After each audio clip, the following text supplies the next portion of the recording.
You're listening to the Okanagan Reader, where we present readings of short stories and other works that have been released under a Creative Commons license by their creators. In keeping with the license, these recordings are released under a matching license. You are free to listen to and share these readings as set out in their version of the Creative Commons license. This reading is Flying Lessons Part 2, a short story in the collection Stranger Things Happen by Kelly Link. 7. She hears a story about birds. Down on June's right was the beach, invisible past the curve of the castle's bulk. Cliffs and marshy land was to her left. Waves slapped against the concrete barriers below her. She sat on the ledge, wondering how long she would have to wait before climbing back up to the castle or down to the beach. The wind cut straight through her jersey. She turned her head and saw there was a man standing next to her. Her heart slammed into her chest before she saw that it was a boy her own age, 17 or 18, with a white face and blue eyes. His eyebrows met, knitted together above the bridge of his nose. "Before you climbed down," he said, "did you happen to notice if there were a lot of birds up there?" "You mean girls?" June said, sneering at him. His eyes were very blue. "No, birds, with wings." He flapped his arms. "Ravens," June said, "and maybe some smaller ones, like sparrows." He sat down beside her, folding his arms around his knees. "Damn," he said. "I thought maybe if I waited for a while, they might get bored and leave. They have a very short attention span." "You're hiding from birds?" "I have a phobia," he said, turning bright red. "Like claustrophobia, "That's unfortunate," June said. "I mean, birds are everywhere." "It's not all birds," he said, "or it's not all the time. Sometimes they bother me, sometimes they don't. They look at me funny." "I'm afraid of mice," June said. "Once, when I was little, I put my foot in a shoe, and there was a dead mouse inside. I still shake out my shoes before I put them on." "When I was 5, my mother was killed by a flock of peacocks," he said, as if it had happened to someone else's mother, and he had read about it in a newspaper. "What?" June said. He sounded embarrassed. "Okay, my mother took me to see the castle at Inverness. She said that my father was a king who lived in a castle. She was always making stories up like that. I don't remember the castle very well, but afterwards we went for a walk in the garden. There was a flock of peacocks, and they were stalking us. They were so big, they seemed really big as I was. My mother stuck me in a cherry tree and told me to yell for help as loudly as I could." He took a deep breath. The tail feathers sounded like silk dresses brushing against the ground. "I remember that. They sounded like women in long silk dresses. I didn't make a sound. If I made a sound, they might notice me. They crowded my mother up against the curb of a stone fountain, and she was pushing at them with her hands, shooing them, and then she just fell backwards. The fountain only had 2 inches of water in it. I heard her head crack against the bottom when she fell. It knocked her unconscious, and she drowned before anyone came." His face was serious and beseeching. She could see the small flutter of pulse against the white flesh, thin as paper, of his jaw. "That's horrible," June said. "Who took care of you?" "My mother and father weren't married," he said. "He already had a wife. My mother didn't have any family, so my father gave me to his sisters, Aunt Minnie, Aunt Prune, Aunt Di, and Aunt Rose." "My father emigrated to Australia when I was 2, June said. I don't remember him much. My mother remarried about a year ago."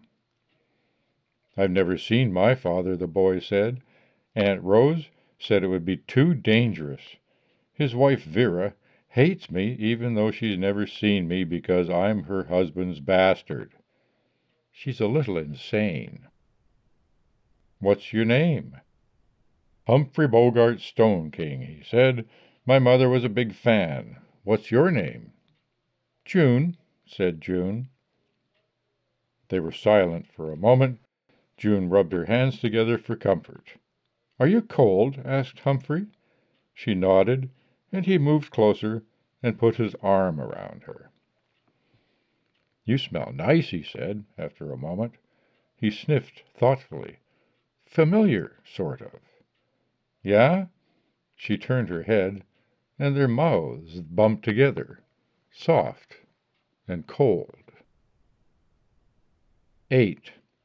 Rose Reed on Young Lovers. "It's all the fault of that damned perfume, and that mooning, meddling, milky-faced perfumer. He could have had it back and no harm done, if he didn't love mischief more than his mother. So it might have been my idea. It might have been an accident. Or maybe it was fate. If I'm still around, so is that tired old hag. Do you think that I have the time to see to every love affair in the world personally? Those hesitating kisses, the tender fumbles and stumbles and awkward meetings of body parts give me indigestion. Heartburn. Give me two knowledgeable parties who know what is up and what fits where. Give me Helen of Troy fornicating her way across the ancient world. Achilles and Patroclus amusing themselves in a sweaty tent. A swan, a bull, a shower of gold, something new, something old, something borrowed, something blue. He seduced Sarah Stoneking in an empty movie house, stepped right off the screen during the matinee and lisped "sweetheart" at her. She fell into the old goat's arms. I know. I was there. 9. In which a discovery is made. The sky stayed clear and pale all night long. When they were cold again, they wrapped themselves in Humphrey's coat and leaned back against the wall. June took out the box of chocolates and ate them as Humphrey explored her pack. He pulled out the perfume. "Where'd you get this?" "I nicked it from a perfume shop on Market Street." "I should have known." He pulled out the book. "Aunt Rose," he said. "She's your aunt?" June said. "I guess I should give it to you to give back." He shook his head. "If she didn't mean for you to have it, you wouldn't even have thought of taking it. Might as well keep it now. She probably set this whole thing up." "How?" June said. "Is she psychic or something?" "This must be how they're planning to stop me," Humphrey said. "They think I have a girlfriend. I'll give up on flying lessons and take up fucking as a new hobby." "Right," June said, affronted. "It was nice to meet you, too. I don't usually go around doing this." "Wait," he said, catching at her pack as she stood up. "I didn't mean it that way. You're right. This is a complete coincidence, and I didn't think that you did." He smiled up at her. June sat back down mollified, stretching her legs out in front of her. "Why are you taking flying lessons?" "I've been saving up for it," he said. "I went to see a psychologist about a year ago, and he suggested that flying lessons might make me less afraid of birds. Besides, I've always wanted to. I used to dream about it. The ants say it's a bad idea, but they're just superstitious. I have my first lesson tomorrow. Today, actually." "I think flying would be wonderful," June said. She was shivering. It was because she was cold. It wasn't because she was cold. She slipped her hands up inside his shirt. "But I know something just as nice." "What?" he said. So she showed him. His mouth was so sweet. 10. Going to hell. Instructions and advice. As the others step over the dog, he doesn't wake. If you step over him, he will smell live flesh and he will tear you to pieces. Take this perfume with you when you come to Bone House. Dab it behind your ears, at your wrists and elbows, at the back of your knees. Stroke it into the V of your sex as you would for a lover. The scent is heavy and rich, like the first cold handful of dirt tossed into the dug grave. It will trick the dog's nose. Inside the door, there is no light but the foxfire glow of your own body. The dead flicker like candles around you. They are burning their memories for warmth. They may brush up against you, drawn to what is stronger and hotter and brighter in you. Don't speak to them.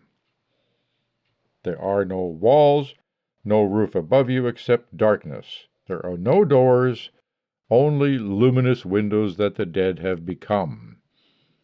Unravel the left arm of his sweater and let it fall to the ground. 11. In the all-night bakery at dawn. June and Humphrey went around the corner of the bulwark, down over an outcropping of rocks slick with gray light, down to the beach. A seagull, perched like a lantern upon the castle wall, watched them go. They walked down Market Street, the heavy wet air clinging like ghosts in their hair and skin. The sound of their feet, hollow and sharp, rang like bells on the cobblestones.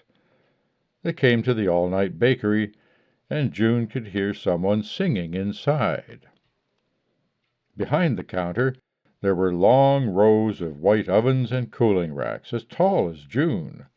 A woman stood with her strong back to them, sliding trays stacked with half-moon loaves into an oven like a mother tucking her children into warm sheets. She was singing to herself, low and deep, and as June watched and listened, the fat loaves, the ovens, the woman and her lullaby threw out light, warmth. The ovens, the loaves, the woman grew brighter and larger and crowded the bakery and June's senses so that she began to doubt there was room for herself, for the houses and street, the dawn outside to exist. The woman shut the oven door, and June was afraid that presently she would turn around and show June her face, flickering pale and enormous as the moon. She stumbled back outside. Humphrey followed her, his pockets stuffed with doughnuts and meat pies. "My Aunt Di," he said. He handed June a pastry. "Some nights I work here with her." He went with her to the station, and wrapped up 2 greasy bacon pies and gave them to her. She wrote her address and telephone on a corner of the napkin, and then reached into her pocket. She took out the crumpled banknotes, the small heavy coins. "Here," she said, "for your flying lesson." She dumped them into his cupped hands, and then, before she could decide if the blush on his face was from pleasure or embarrassment, the train was coming into the station. She got on and didn't look back. She slept on the train and dreamed about birds. Home again, and Lily and Walter were finishing the breakfast clean-up. June handed the book and the perfume to her mother. "Happy birthday, Lily." "Where were you last night?" Lily said. She held the perfume bottle between her thumb and middle finger as if it were a dead rat. "With a friend," June said vaguely, and pretended not to see Lily's frown. She went up the stairs to the top of the house, to her room in the attic. The honeymooners' door was shut, but she could hear them as she went past in the hall. It sounded just like pigeons, soft little noises and gasps. She slammed her door shut and went straight to sleep. What did she dream about? More birds? When she woke up she couldn't remember, but her hands hurt, as if she had been holding on to something. When she came down again, hands and face washed, hair combed back neat, the cake that Walter had made, square and plain, with a dozen pink candles spelling out Lily's name, was on the table. Lily was looking at it as if it might explode. June said, "How do you like the perfume?" "I don't," Lily said. She clattered the knives and forks down. "It smells cheap and too sweet, not subtle at all." Walter came up behind Lily and squeezed her around the middle. She pushed at him, but not hard. "I quite like it," he said. "Your mother's been sitting with her feet up in the parlor all day, reading the rubbishy romance you got her. Very subtle, that." "Rubbish is right," Lily said. She blew out the candles with one efficient breath, a tiny smile on her face. 12. The Occupant in Room 5. 2 days later the honeymooners left. When June went into the room, she could smell sex, reeky and insistent. She flung open the windows and stripped the ravaged bed, but the smell lingered in the walls and in the carpet. In the afternoon, a woman dressed in expensive dark clothing came looking for a room. It would be for some time, the woman said. She spoke very carefully, as if she was used to being misunderstood. June, sitting in the parlor, idly leafing through sex advice columns in American magazines left behind by the honeymooners, looked up for a second. She thought the woman in black had an antique look about her, precise and hard, like a face on a cameo. "We do have a room," said Lily, "but I don't know that you'll want it. We try to be nice here, but you look like you might be accustomed to better." The woman sighed. "I am getting a divorce from my husband," she said. "He has been unfaithful. I don't want him to find me, so I will stay here where he would not think to look. You were recommended to me." "Really?" said Lily, looking pleased. "By who?" But the woman couldn't remember. She signed her name, Mrs. Vera Ambrosia, in a thick slant of ink, and produced £40 and another £40 as a deposit. When June showed her up to room 5, her nostrils flared, but she said nothing. She had with her one small suitcase and a covered box. Out of the box she took a bird-cage on a collapsible stand. There was nothing in the bird-cage but dust. When June left, she was standing at the window looking out. She was smiling at something.